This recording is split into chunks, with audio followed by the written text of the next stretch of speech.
Hello students, welcome to the Vidya Bhavan online classes. So today's subject it is social studies, in that unit geography, and for class 7th it is and the topic environment.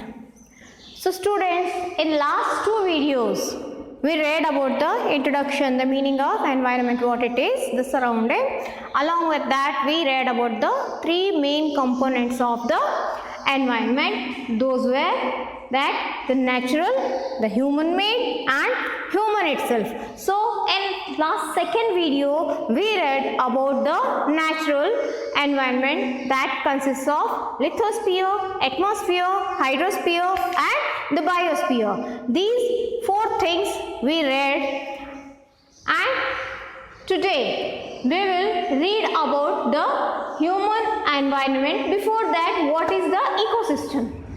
Before that, we will read about the ecosystem, what it is, what it consists of, how it is made or how it is formed, because it is a system. So what the system consists of, how it is made of, what it is made up of. So these things we will see. So in brief, we read about the lithosphere. It is that area of the land, water, domain of the water. Hydrosphere, the domain of the water. Lithosphere, land. Atmosphere, the air, the blanket of the air. Along with that we saw the biosphere, a narrow zone that consists of all these three, that is the land, water and the air, means lithosphere, hydrosphere and atmosphere, where the life existed. So today we are going to read about the ecosystem. Students, we read about the biosphere. What it was a narrow zone. It is a narrow zone where all three interacts,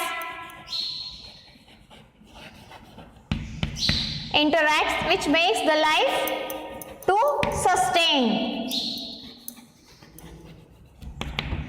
So students, biosphere is nothing but the narrow zone, but this whole system where the interaction of all these living things with the non-living things, the components, that is the natural components, interaction with the human made and human, that system we call it as ecosystem. So let us see in detail. It is a relation. It is a relation between living organisms and also relation between non-living organisms and their surroundings. So here it is a system formed with the relationship, means the interdependency of the living things on the non-living things and the interdependency of living things on the living things. For example, living things to living things I can explain by giving a good example of the carnivorous animals. These carnivorous animals, for their energy, they are depend, for the food, they depend on the small animals. They eat the meat of the animals or the small animals they used to eat. For example, I can say the dog. It is omnivorous actually. It eats the flesh and also the food. Both it is.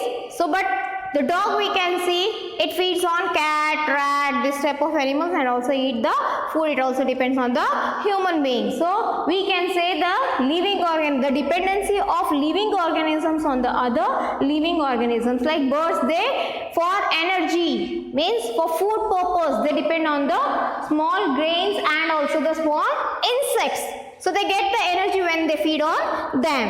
In the same way, we human beings, we are also depend on the same, both the living and non-living beings. In the same way, we can say this, we also are depend on other living beings also, other living things, the natural components like the solar energy, the air, the water. These are the basic needs to sustain. So here we can see the dependency of living organisms, not only the human beings but each and every, from small to small insects, microorganisms towards a large huge mammals, we can see they all are depend for energy on the living things and also the non-living things, means the food giving sources and also the energy giving sources like air, water and the land, I can say. Without these, the life it will be difficult. So it is a relation, it is a system in which the living organisms and it is a relation between, means living organisms on other living organisms and also a relation between living organisms and their surroundings. Surrounding means all everything comes under this, like the air, the water, the solar energy and different various non-living things. So another one more definition of this ecosystem or the meaning of this, it is a system formed by the interaction of all living organisms with each other. यानी सारे living organisms एक दूसरे के साथ interact करते हैं उस system को, and वो सिर्फ एक दूसरे के साथ ही नहीं करते लेकिन जो non living things है उसके साथ भी interact करते हैं and with each other and with the physical and chemical factors of the environment in which they live. So they are all linked, they are interlinked to one another. The food chain you have seen, I think. So for example, a rat is there, it is the source for snake.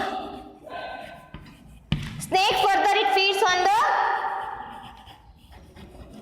peacock. So in this way the peacock again for the animals, lion and all. So this is the food chain, how one organisms depend on the another, and along with this we need the air, water and the solar energy and different few more things which are present in the nature.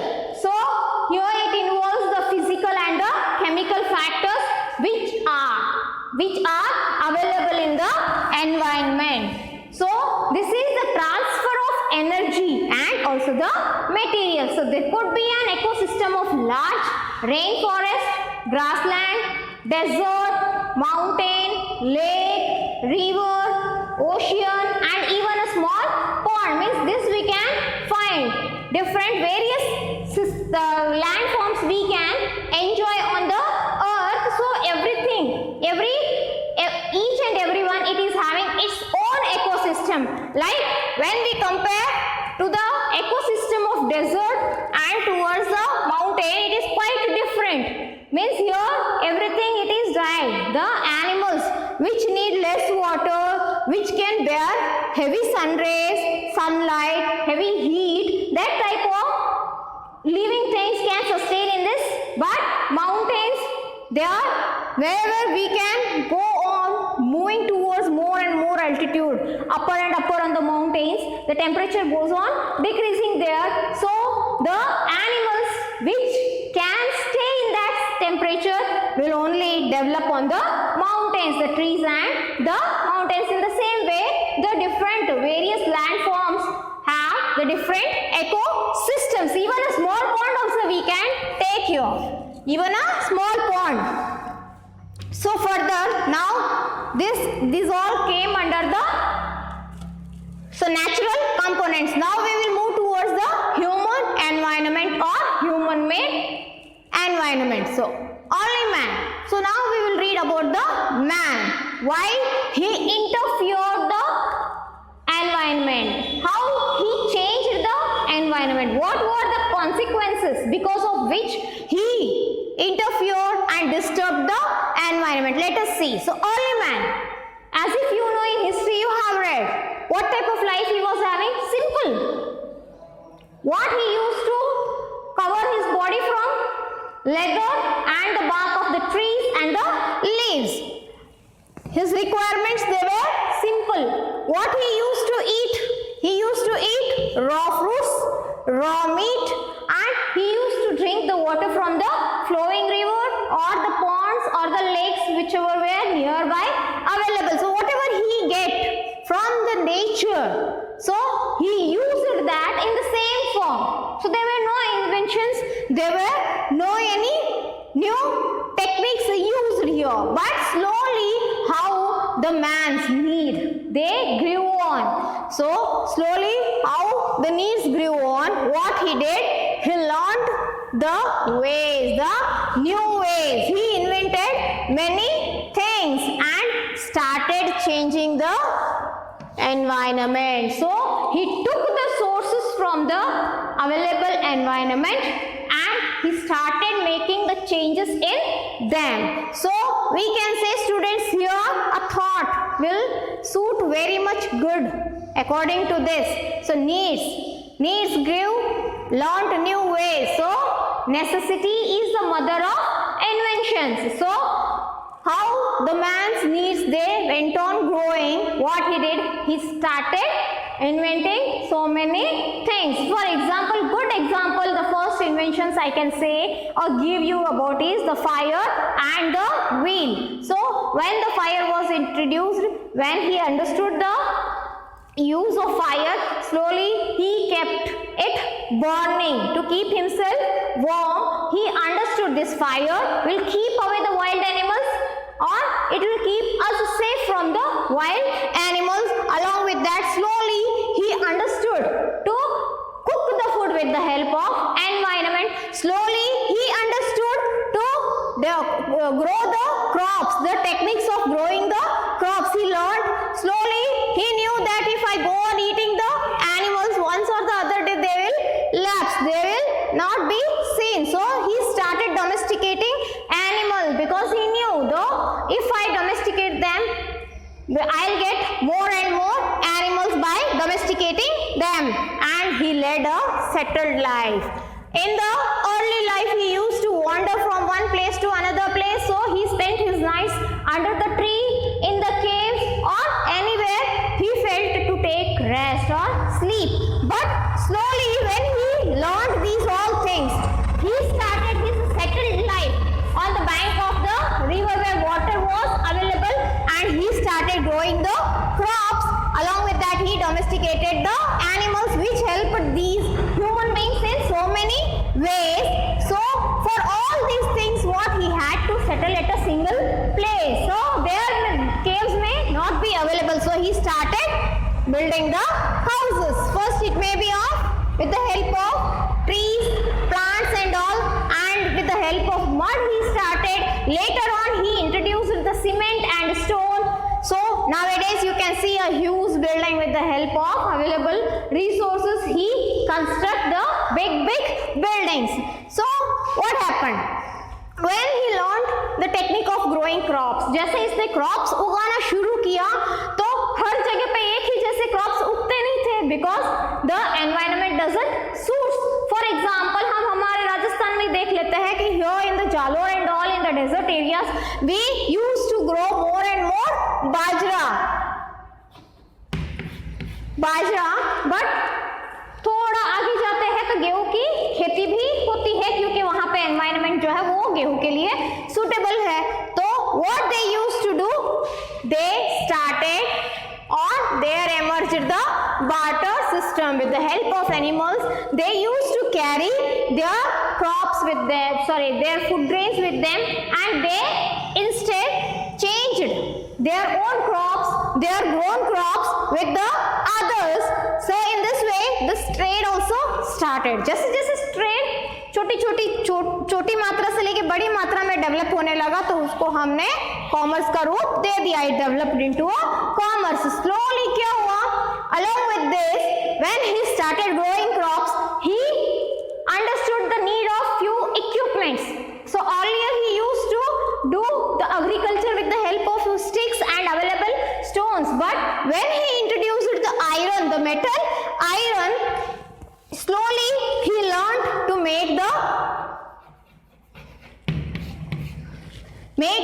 tools for agriculture. तो एक दो tools हाथ से बनाने लगे, फिर थोड़ी quantity बढ़ाने लगे. ऐसे करके these tools slowly they were produced in the industries. In this way, slowly एक एक करके step by step these industries they developed and industrial revolution enabled. So the large scale production. फिर जैसे जैसे ये हुआ, ट्रेड के लिए एनिमल्स का यूज होने लगा.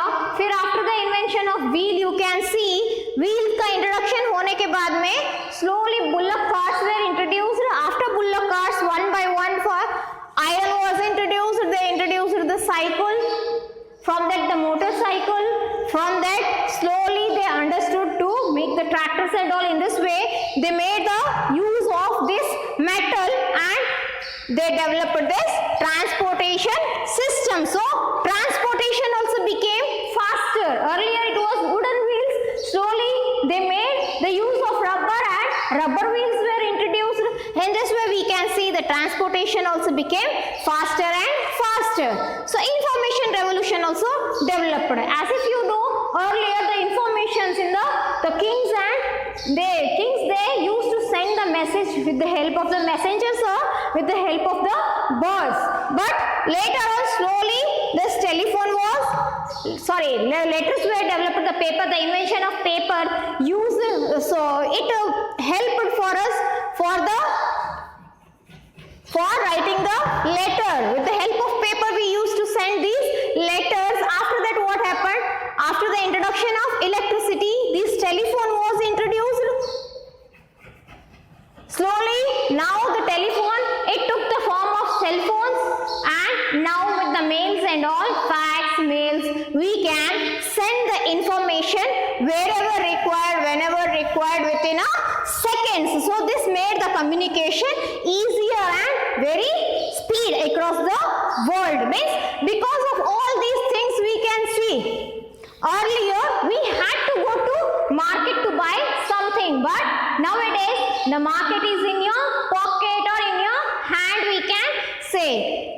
How means the commerce nowadays, everything it is going in online. So business are also going online, each and everything it is online. So we can say the information revolution or information technology, now it made the communication very much easier and speed across the world. So the world market just it is in your pocket also, I can say, my dear students. So in this way what we did, we again and again here disturbed the environment. How? When this iron was introduced, when we understood the use of wheel, the wooden wheel, what we did? We started cutting the forest, we started cutting the trees. So there started the imbalance in the nature.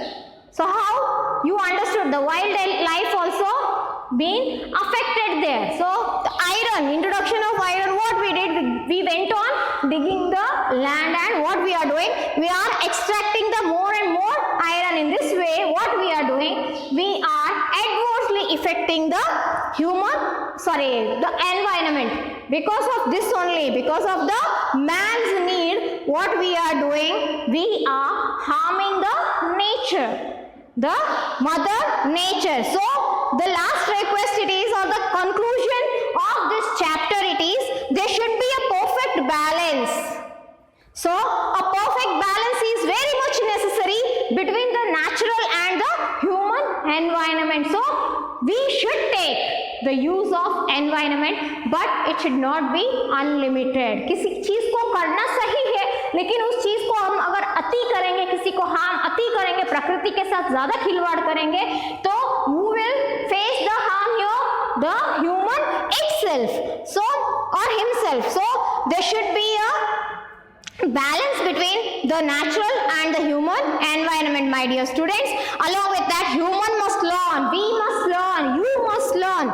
All we human beings, we must learn here, because animals we can say what kind of life they were leading earlier, the same life the animals still they are leading. But we human beings, because of our skill, our knowledge, our inventions, what we are doing? We are harming the mother nature. So humans must learn to live and use their environment in a harmonious way. So my dear, it's my message too, that don't harm the nature, don't misuse the available resources, or don't harm again the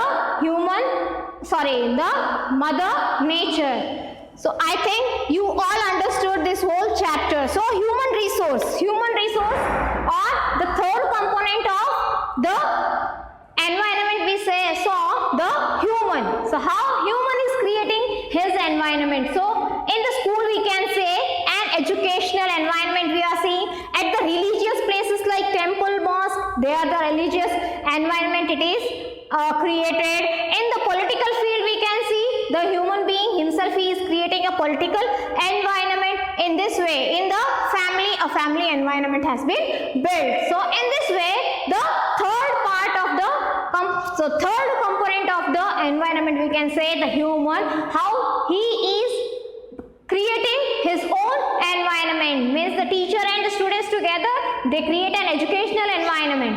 Understood, I think, students? So wherever you feel any kind of doubt, just please inquire